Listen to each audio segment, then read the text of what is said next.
Well, hello. This is the Good Life Meditation for the 14th day of December 2021. I'm just finishing up the Anchorhold drawing. I should put a date on it. 12, 14, 21. So yesterday, I always begin this meditation, which is my remembrance and recitation of my objectives and principles. I always begin by looking at yesterday and last night. And then I finish by looking at forecasting today. So this is a visual representation of what yesterday was like. Oops, I forgot. I knew I would forget.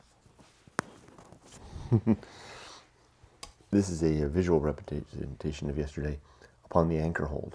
I should probably write that down.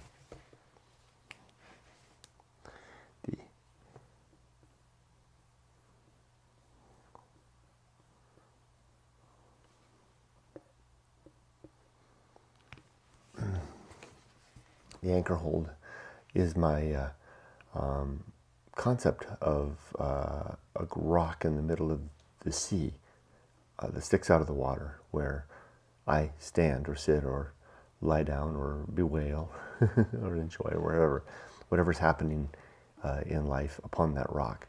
The water represents the end of life, and when the sea is rough, it's threatening. You feel it, and when it's placid and calm, as it is in this image, then life feels pretty good. And others are on their own rocks. Each of us is on our own rock. We can't get off. We can't go visit others. I should try to figure out a way to put others in their own rocks on my image. You can't visit others. You can't. Most importantly, you can't get off. Right? I mean, eventually the water will either swallow us, each of us, in our time, or we'll fall in, and in either case we're dead. So that's the Anchorhold. Yesterday was a really good day, actually. I wouldn't call it, it wasn't like a banner day. It was just a good day, right? I felt like the water was relatively low. The Anchorhold felt pretty wide. The rock itself, maybe even a flower upon it. The sun was shining. I felt like I had a cuppa in my hand, and it was a good day.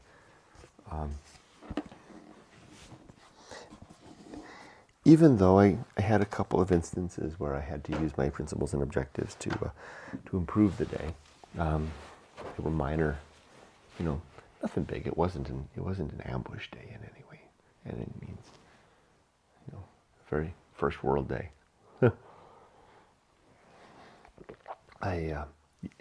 In detail, it was a normal work day. I feel like I had a productive day at work. It's very important for my well-being to feel like I'm productive at work. It's kind of the way I measure it is that I want to feel like every day that if my employer could objectively, or not objectively, some way if I quantify the value that they got out of me for that day, that whatever that value is was more, it was more than it cost to have me, so that it's worthwhile to keep me around, and that I feel good about myself because I feel like I delivered. And yesterday was a pretty good day in that regard. Not as good as last Friday. Friday was worth a week of work in one day. I really felt like I got good value out of Friday because I had a lot of just really one big, not a lot, but a one. Talking about exaggeration. A big eureka moment when I figured out how I needed things to work, and then that was validated yesterday, through two meetings that I had one with a coworker, one with my boss, who confirmed that eureka moment, that idea that I had moving forward was the right way to go forward. And then yesterday was I felt like I spent a good portion of the morning in training, even though it only really should have taken an hour. It was just interspersed with stuff, and then I was able to move forward with other things as well, including 3 meetings with coworkers to clarify some things. Last night I slept well. I was so tired though. By 7:30 p.m. I was so tired, and Yumiko made a really good dinner. Jeez Louise. She spent a lot of time on it. She was tired, and it was so good. And then we had pie afterwards. And best of all, we had a really good talk with Emily. every now and then Emily will really engage with us over dinner, and we'll learn more about her world. And you know, usually she's more, you know, mom and dad don't necessarily need to know, but she really did. It was good last night. So let's begin and proceed. Let's commence with the day. The good life consists of 7 objectives and 27 principles. The objectives are the objective of to be always ready to die, so that if I slip and fall off my Anchorhold and plunge into the water, I will have left things in order. Number 2 is to make good and effective use of time. Like yesterday was a good day. Friday was a fantastic day. Sunday I felt like it was, I don't know, it was a day of leisure, and I leisured.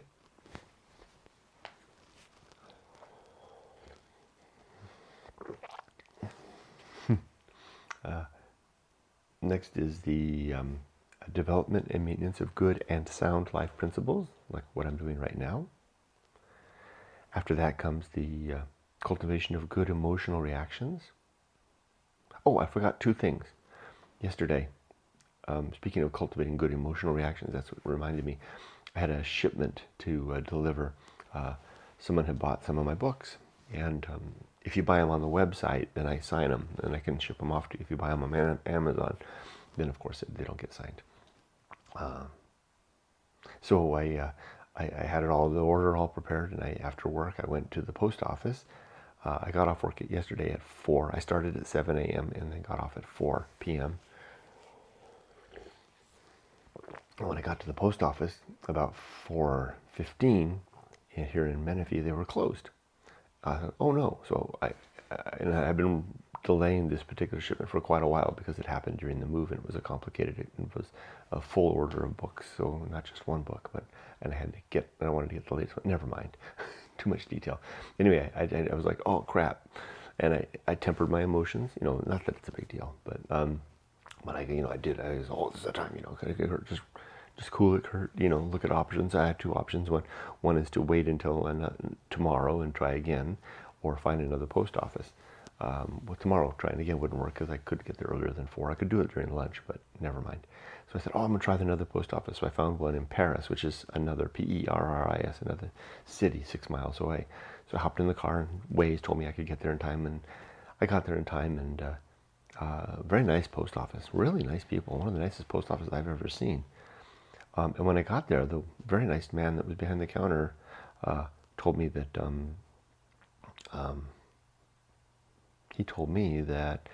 the cheapest it would take to ship that order of books to the overseas location was $100, $96 to be exact. And that's where I had a moment of temperance, right? It's like, in the past I'd be like, what? $96? What about media rate? Well, there's no media rate over international. So I was like, I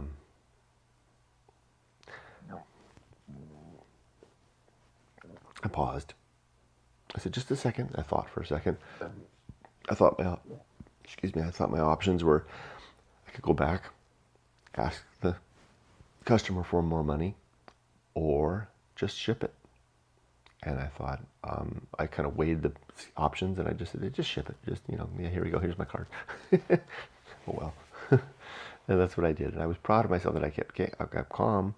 I deliberated. I thought it out, and I moved forward, all pretty rapidly. What was most important through all of that wasn't that they weren't extreme circumstances, and wasn't that I kept myself from losing my cool. None of that was stuff that was likely to cause me to lose my cool, but that I was cognizant of it in the moment as it was happening. It's like, okay, Kurt, this is an instance where things are unfolding in ways you didn't expect. This is an opportunity for temperance and reason, and recognizing the true limits and true opportunities, and moving forward. Of course, temperance. I already told that one, and avoiding the Feast of Offal. Throwing a fit. And I did all those things. Now let's see if I can do that in a more extreme circumstance. Let's see. That's the trick. But if I'm training myself to do it with the mundane, then I should be in better shape. Should be ready. So the third objective was the development and maintenance of good and sound life principles. That's what all this is. And this reciting it every morning just instantiates it in my mind. It makes it right there. It's like a ready tool to use. Oh, then I backed up, didn't I? And then, okay, back to good emotional reactions. I talked about that one just now, ad nauseum. And then performance of good actions, doing good things. The recognition of true limits and true opportunity. Like I recognized my true limits yesterday were that I can't, the post office is closed. So my opportunity is drive to Paris, oui, and ship from Paris. And then the last objective is one thing slowly, just to do one thing at a time and to do those things slowly. I love the sound of the rain. It's raining outside and I can hear it on the roof. Now let's do our principles, or my principles. Principle number one is the principle of war, to always be fighting with everything that I think is true. I don't think you're true. Prove it yourself to me. So I say to myself every time I assert something. I believe I've done this with all of these principles and objectives over and over again.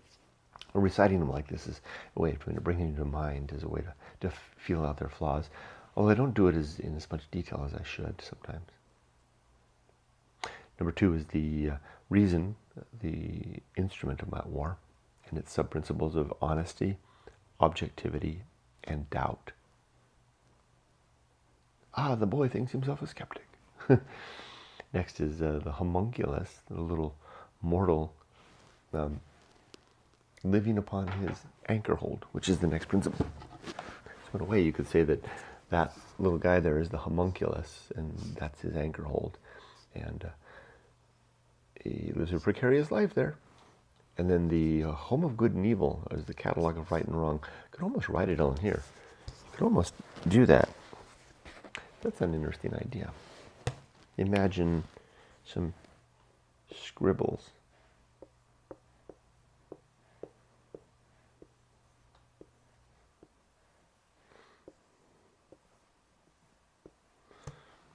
You see what I've kind of represented those as little scribbles upon it, right? These are the values, these are the principles and objectives, right? And kind of imagine kind of creeping, bending over and writing these things down, in chalk. And the wind blows and it blows the chalk off and the waves come and wash it away. Kind of like that idea. That brings the homunculus, the Anchorhold, and the home of good and evil all together into one illustration. Rather than writing under the bridge. Although writing under the bridge is really good. Next is the principle of purpose. My purpose are to have a kid. Get my genes in the next generation. Not that humanity necessarily needs that, but it seems to be so much the default configuration. I'm glad I did. Don't get me wrong, but I'm glad Emily's around. But there's certainly plenty of us. But it does something. Life rewards us for reproducing, and challenges us too. Next is the next part of purpose is to be a virtue, to live a virtuous life, and then finally to have some mission in life. My mission is to write my books and to make these videos, and I already mentioned my daughter, raise my daughter, look after her, clean up after her mess. I found she was up in the middle of the night last night and made a mess in the kitchen.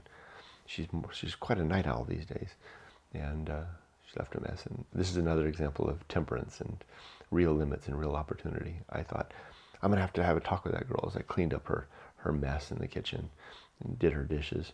And then I thought to myself, yeah, I could have that talk, but life will teach her on its own, right? Someday she'll be out on her own. Someday maybe she'll have her own family, and then she'll be in this place. I already had the experience of having her leave for a while to go off to college, and we got her back with COVID. I kind of like having her back, so maybe I'll just, as my wife does, just let her do her thing, and I'll clean up the mess. soon enough, there won't be any mess for me to clean up. And that rain on the roof will be louder then. The chill outside will be closer. Emily will be in her own home with her own people, maybe her own children to worry about, and less will she think about me or my wife. She'll call us once in a while. We'll be on her mind once in a while, but eventually we will become more of a burden unto our own death, right? Nobody ever says that, but she'll need to be minding after us and looking after us and calling us and stuff like that. And right now we're just we're her providers and her protectors, and I like that. And a little bit longer. I got off topic. That was the purpose. Now comes the atomic principle. Everything is bits and pieces, flowing and changing, forever transforming. So too you and I. Next is the principle of maturity. Is that right? Oh no, I thought I missed one. Next one is the pirate ride. The hypothesis that we have no free will. Did I miss that for the last couple of days? Was I skipping that one? I think I was. It's an important one. Because if we have no free will, then we're just here. Look at us go, right? Look at these chemical reactions unwinding as they do. Oh, I get that warm glow. That warm feeling, the same feeling that I think the religious get when they think that everything's in God's hands, right? It's just like, whew, man, I don't have to worry about it. If we're just complex chemical reactions, then whew, I don't have to worry about it, right? I can just unfold. I hope that's not the reason I have this principle. I think it's really true. Gosh darn it.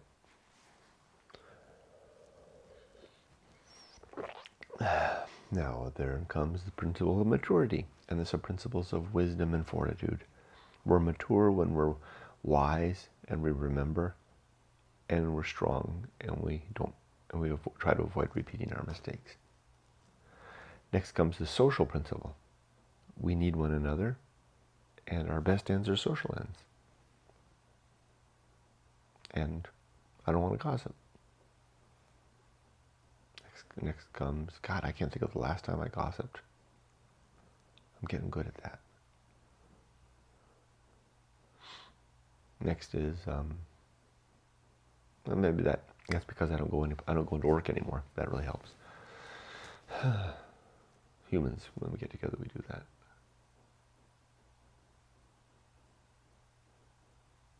Next is the principle of public speaking. To speak well and slowly and carefully and deliberately, using words that other people understand, while yet cultivating a good vocabulary within our mind, so that we have a large menu of words and phrases to use to spread our meaning, to share our meaning, to communicate our thoughts, and then to not gossip. Now comes temperance and the sub-principles of suffering, simplicity, and apathy. Then comes the Feast of Offal, which is what we do when we get upset and we spew it out into the world, and I try to avoid that. Then comes distraction. We spend our days and our time distracting ourselves with all kinds of stuff so that we don't have to see the awful great indifference. Then is the best seat in the house. To not want to be anyone else or be anywhere else or be doing anything else, but to be okay with who I am, where I am, and what I'm doing right now. Whatever that is, even if it's standing in the rain beside the road with a flat tire on my car.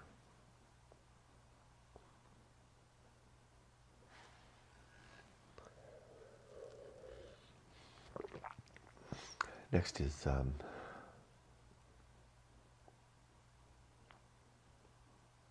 the Path of Wildness. the way into and through new life.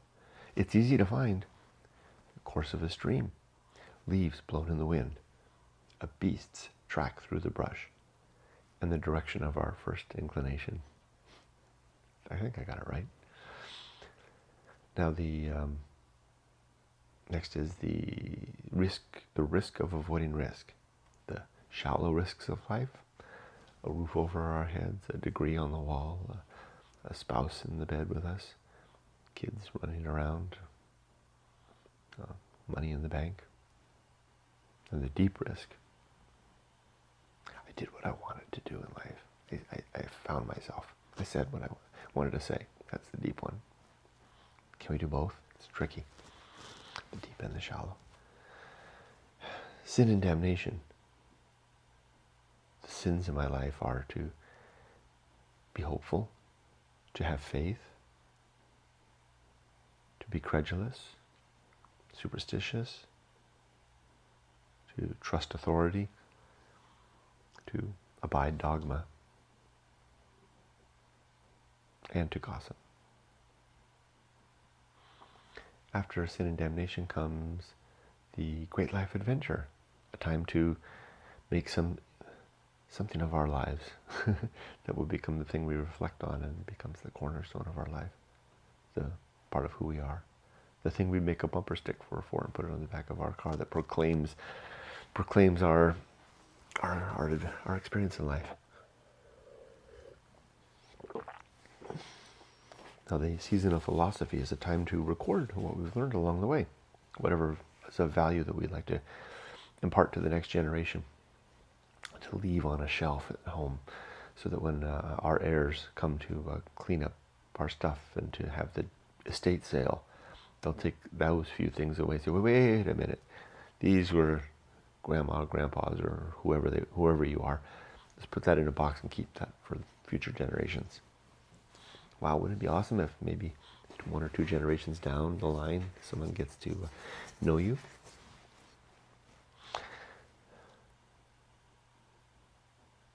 But even that is perishable, ultimately. So then, after the season of philosophy comes the bullseye aim, striving for the mark, but usually missing. The uphill climb, with the stick trying to climb. Arena and utility, life is this forum, and all these principles and objectives are tools. And then nothing is enough. Finding satisfaction in less. Getting by with what we've got. That was my good life meditation. Now, let's think about the day. Today, I think I have 3 meetings today, so I guess things are progressing. I'm starting to have, more than none or more than 1 meeting a day. My objective for today will be to try to clean up. I created a list for one of my projects. I've got 4 now. For one of my projects, I've created a list of open items. I'm going to try to work with the team to try to close off as many of those as possible, because tomorrow I'll lead the first team meet, my first chance to lead a team meeting for this group, and to begin moving us forward. I would also like to begin to chart the course forward, and also prepare a training plan, because I think training is going to be the way to get this to work, this project. That'll be my 3 things. One is to clean up the list, prepare more of a schedule, and then think about the training plan, and then work on all the minutia. And somewhere in there we have to throw in a holiday party, virtual holiday party. Well, with that,